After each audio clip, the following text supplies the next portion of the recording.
The leadership battle for the 10th National Assembly requires delegate handling. As such, the Managing Director of African Center for Development Studies, Victor Oluwafemi Walsh, has advised President Bola Tinubu to tread cautiously over emerging leaders of the incoming National Assembly. Walsh, who had been a consultant to the National Assembly for almost 2 decades, explained that the idea of a consensus candidate is not flying in both legislative chambers. Something seems to be wrong with this 10th Assembly, and come Tuesday or on the 13th, we might just be up for, a big surprise.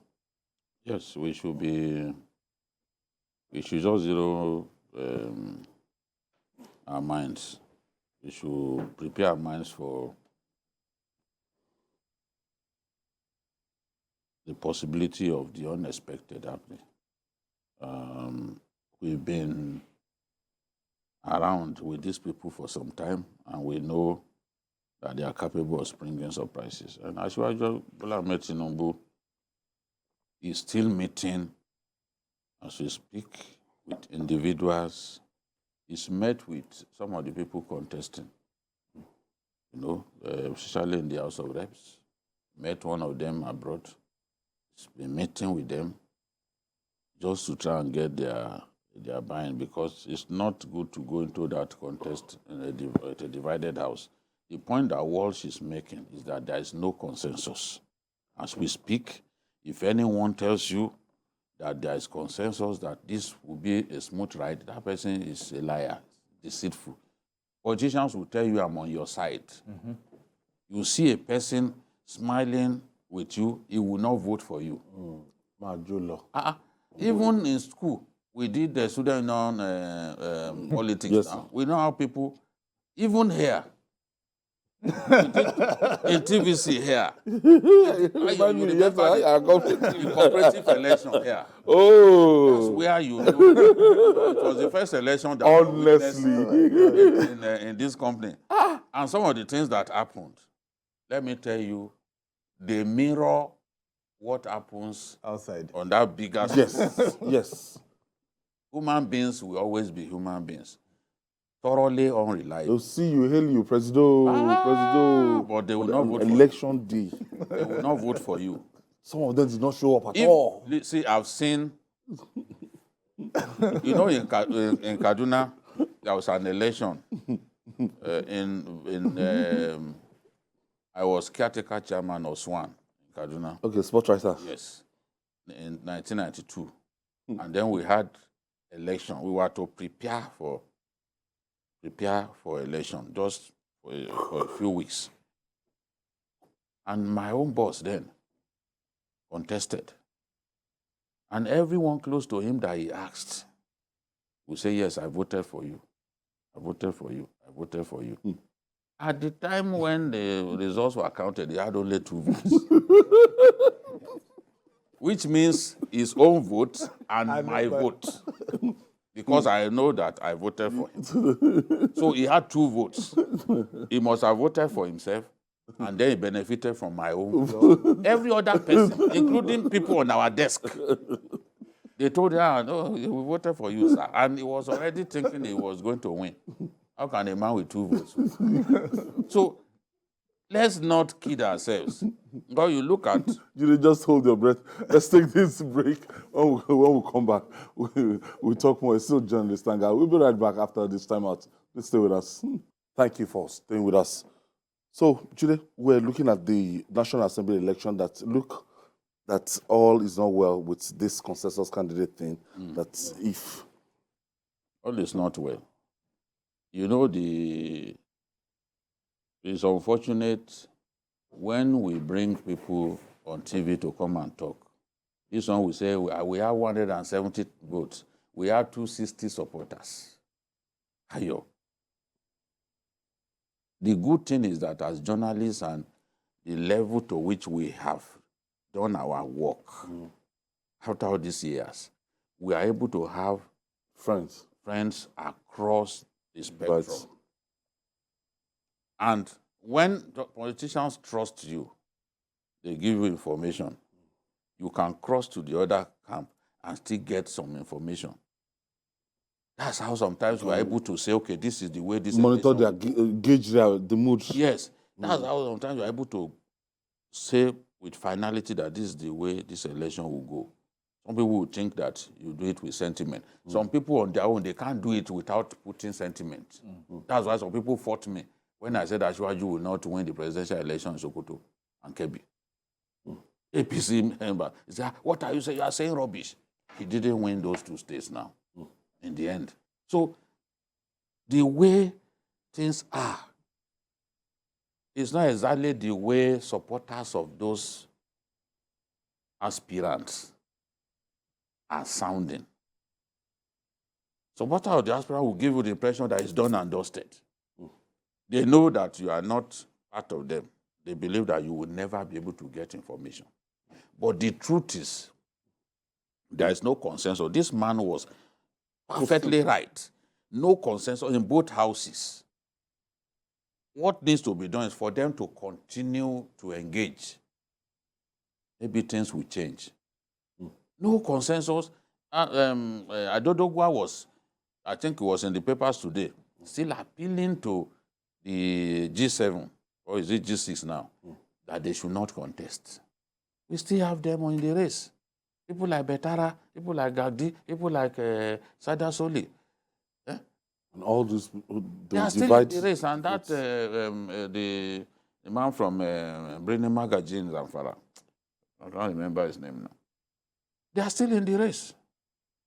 So if you cannot get them to step down, how convinced are you that they can gang up and defeat the main person? You have to do your best to get them. That's why the man is saying, look, this is not how this thing is. And then look at the Senate.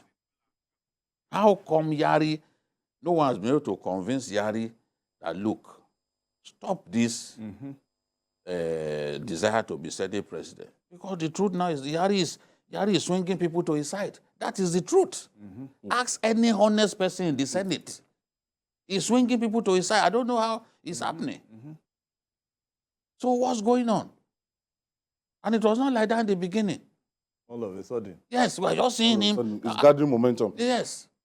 And it's dangerous. I was still speaking with someone today. He said, look, the way this thing is going, they have to stop this man. No. The Yari Kalu tickets.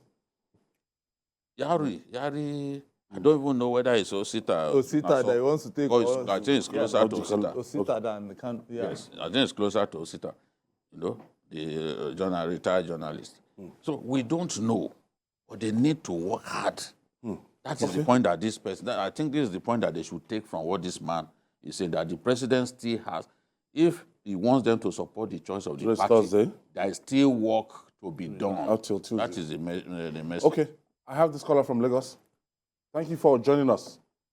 Thank you very much, Ayo, and then Babajide and Asuko. Because of time, and then because I would like to touch on the two topics. First and foremost, Babajide, there's something going on in our filling station today, even before the subsidy saga. You know, Babajide, if you go to filling station today, even before now, you buy 10 liters. Actually, you get 8 liters. Where is the agency that's going to protect the consumer? Because these people have been sustained us. Upon all these 480, 500, you still go to station, you still buy 10 liters, you get 8 liters. Who's going to protect us? Concerning the National Assembly matter, for me, I'm less caring of whatever happened in the House of Representatives because the justice is not done there. Because for me, I am a supporter of the APC, and then I've been thinking that this thing will go to North Central, but they didn't do that. But I would like them to fight it to finish. If at the end of the day, the North Central gets it, I'll be very happy. But the concern the Senate House, if Yari gets it, it is going to be a great disaster to APC because you cannot have a president as a Muslim, have the vice president as a Muslim, you still have a Senate president as a Muslim. Okay, who does that? Good evening, God bless you all. Thank you, Yakub. You see, this is what Mr. President is trying to avoid. And it's not looking good because at the end of the day, some people will sit down, they'll say, no, it doesn't matter, it doesn't, but the way they are looking at it from another perspective entirely, when you speak to an average politician from the north, they will tell you that, look, their own permutation is different. You and I know that what happened in the 8th Assembly is really looming. It's everywhere. It's showing. But we thank God that Mr. President is not sitting back, hardly by. He wants to see how he can resolve this problem, himself. Because I know the 8th Assembly, the former president, they didn't really. I'm not sure he was even interested. In 2015, he was not even really interested. But Asiwaju is interested, and that is why he's meeting with all the stakeholders, all the people that are involved. Yesterday, I think yesterday evening, even around 11 p.m., he met with the senators-elect as well as the House of Rep-elect in APC. And all he was saying was he's doing this because of the unity of the country. But it goes beyond that. Because there are some people even in the party who were not even in that meeting. And those are the people who are hell-bent in getting that prize. And so they have clout. They have. Because, forget it. We are talking about Yari now. Yesterday, we didn't hear about Yari, but today, even today, I still called some people in the Senate, and you are telling me it's gathering momentum. How is he doing it? We don't know. That's what is even shocking to me. You understand? That's what is shocking. They are not even talking about whether it's religion or whatever, but the guy is gathering momentum. No, they are not bothered about it. No, they are not. When our friend called us the other day, he was saying, he says senators are not bothered about it. They're not looking at what we are looking. There's something that is pushing the senators to go tilt towards him, which we do not know. So this is where we can't say here. We can't even say it. So which the president needs to now sit down and he has to engage. I think he has not met with Yari one-on-one, which he needs to do. I know he would talk to the likes of Senator-elect Kanu, and he can talk to him. But others, he needs to really see how he can nip this whole crisis, because it's going to be a big blow on his government. Because if you want somebody to push his renewed agenda, renewed hope agenda, and he's not that same person that he wants, you put a serious National Assembly. You know what happened to Buhari? Everybody knows in 2015. So I'm not sure you want that. So he needs to keep engaging, because we still have from now till Monday evening. Because I know sometimes politicians can change their mind in the next 24 hours. Yeah. So he has from now till Monday evening to keep engaging. He will not sleep. We know that when it comes to anything politics, he never sleeps. So he will keep going. He has met with the Betara. He has met with all those at the House of Reps. He has met with all of them. In France. But he has not changed his mind. But he has not. So I think if the party would even want to step down. Yes. He has not.